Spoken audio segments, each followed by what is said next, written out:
Hey, mini dreamers. Okay, I have some really exciting news that I can't wait to share.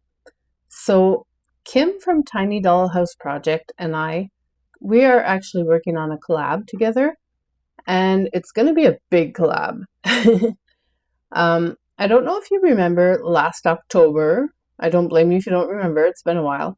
But I made a YouTube short about how I got the Calico Critters Cloverleaf Manor. And I got it for $10. I know. Um, and I know it's worth a lot more than that. I could have sold it or resold it, whatever, but I really didn't want to. I have a vision for this thing. Seeing I only got it for $10 and it didn't come with any furniture or anything, I want to turn it into a haunted manor. And not only do I want to turn it into a haunted manor, but there's going to be a whole story that goes with it.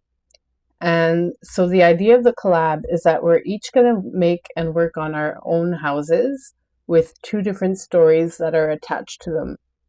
And we're going to reveal slowly over time little bits of the story. And at the end, you'll get the full story. So I think it's going to be a really interesting collab. I haven't seen that done anywhere else yet. Maybe it has been, I just haven't seen it. So I really like the idea. And we're both really excited to share our stories with you and share our builds. Okay, now that that's out of the way, I'd like to talk a little bit about how I went about getting this thing ready for my project. Make sure to watch till the end because you're not going to want to miss the results. I think it turned out amazing. So as you can see, I've been sanding away and I have to admit, sanding by hand is one of the worst things that you could ask me to do. I absolutely hate it. I could have been smarter and maybe used a sanding block. That probably would have made my life a little bit easier, but I did not. And so I used just plain paper and it kept disintegrating in my hands. But ultimately we got through it. Then I thought I was going to spray it down with the hose, but I had some issues getting it hooked up. So I decided to just use a good old bucket of soapy water and wipe it down with a rag. So that's what I did. And I think it did a pretty good job of getting all that plastic dust off. And then I thought I was ready to paint. But sadly, no. I remembered that there are more pieces to this thing. There's a kind of front porch balcony piece, and there's also some pieces that go on the roof to make some sort of other balcony, or I'm not sure exactly what it's called yet. So yeah, I finished sanding and cleaning the house, and then I got to sanding the other little pieces. And as you can tell, I was overjoyed. Haha. Yeah, not really my thing, but anyway. Then they all got a little bath because it was easier that way to get all the dust off. And then I proceeded to put some masking tape on the windows because I obviously didn't want the windows to be spray painted black, especially that nice stained glass detail. I wanted to keep that. So that's what I did. You'll see though, I kind of made a mistake when I was taping. I taped around the frame of the circle window, and I really shouldn't have. I should have. Holy moly, who put those age spots there? I mean, I knew I had some, but not all those. Those sneaky little buggers went and hid where I can't see them. Anyway, I should have just done the interior. But anyway, you'll see why later. It kind of stands out. But I'm going to correct that. I'll probably end up retaping it or re-hiding it anyway. And spray painting it again. Or maybe just painting by hand.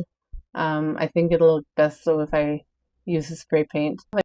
It just means I'm going to have to lug the whole thing outside again from my basement. But hey, as my mother used to say, if you're going to do something, do it right or don't do it at all. These next pieces seemed simple, but they really took a long time, especially the half circle ones, because I had to kind of cut the tape into the right shape to get either the curved line or the corners just right. Maybe I was a little OCD about it, but I really wanted it to turn out nice, and I didn't want any of the paint getting onto the plastic of the glass. Thank God that those are the only windows that I did have to do. All the other windows are, they don't have any panes in them. I can stick my finger through them. So that is a good thing. I may add some plastic later on to simulate the glass windows. I'm not sure yet. We'll see how that goes. But yeah, I was very thankful that I didn't have all of those windows to tape. Anyway, so we finally got to the end of the tape. And now, the exciting part. It was finally time to paint. And I have to say, as much as I was anxious for this step, I was still a little nervous, but I just went for it because it was too late now. I did all that work. It was going to happen. So I gave it a good little shaky shake, and I just went for it. I didn't start directly on the house. I started beside and then swept left to right or up and down. So it would make like a big splotch. I read that tip somewhere and I thought it was a good tip. So that's what I did. And I'm just putting on the first coat right now. So obviously it's not going to cover everything, but already to me it looked really great and I regretted nothing. So that's what it looks like with the first coat on. You can still see a lot of the details. I missed a lot of spots, but that's okay. I kind of like how the bricks are showing up, so maybe when I paint it, I'll have to make sure that those show up like that. So yeah, I thought that was really cool. I missed some of the chimneys, the brown chimneys, and you can kind of see where the sticker was on top. It kind of left a mark, and I was a little scared at that point that it would show, but the second coat actually did the trick, and it didn't show at all after, so I was thankful for that. And if it did show, I could just, I don't know, put some plants or something on top of it so that it won't show.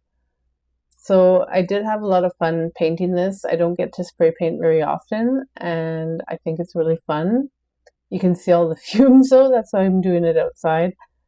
And it was so hot that day. So I actually picked that day purposely so that it would really dry quickly, which it did.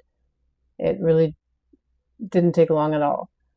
So it took a little while. It took just over 2 cans, including the other accessories that I had to paint. You'll see in a little bit. So that's the result of the second coat. I think it turned out amazing.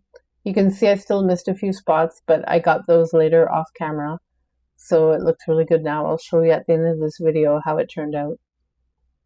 And yeah, I just love it so much. I don't regret anything.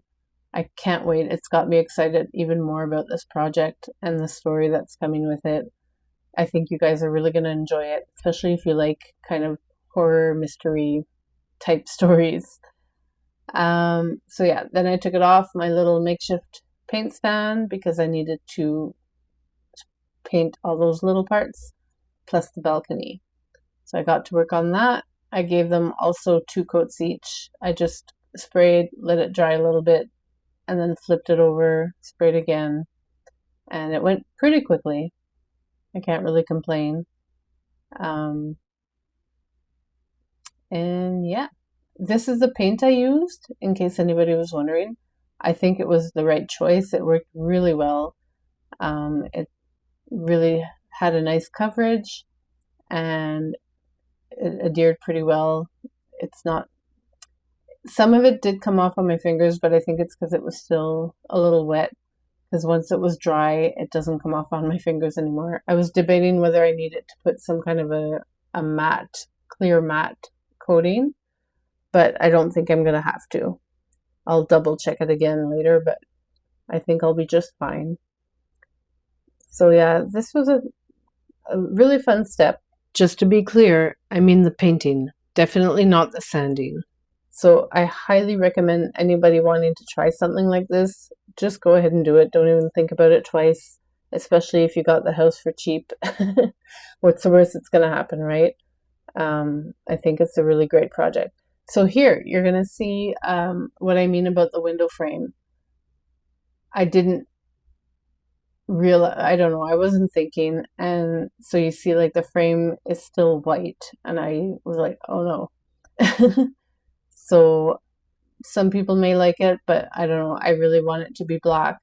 So I'm gonna have to either tape it back up or maybe just measure and cut out a circle of that size with my Cricut or something and stick it on there, and then I can just give it another coat of spray paint. I think that would be the best way. But look how it's turning out. Ugh, I'm so happy. So after I got all the tape off, I gave myself a little thumbs up, and then I stared at it, just like thinking of all the work that it took, but so worth it. And here's what it looks like now. The photos are kind of bad, but this gives you an idea of what it looks like.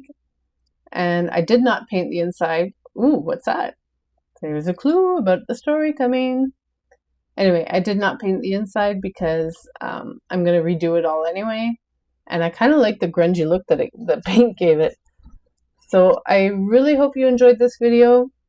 I hope that you'll follow along to see the rest of the progress and hear about the story that's coming up. It's going to be a good one. So thanks again for watching. Don't forget to subscribe if you like what you see, so you don't miss anything. And I will put all of these videos in a playlist, and so will Kim, and then we'll be able to link to each other, and you can watch both of our progression. So bye for now, and remember, big dreams come in small packages.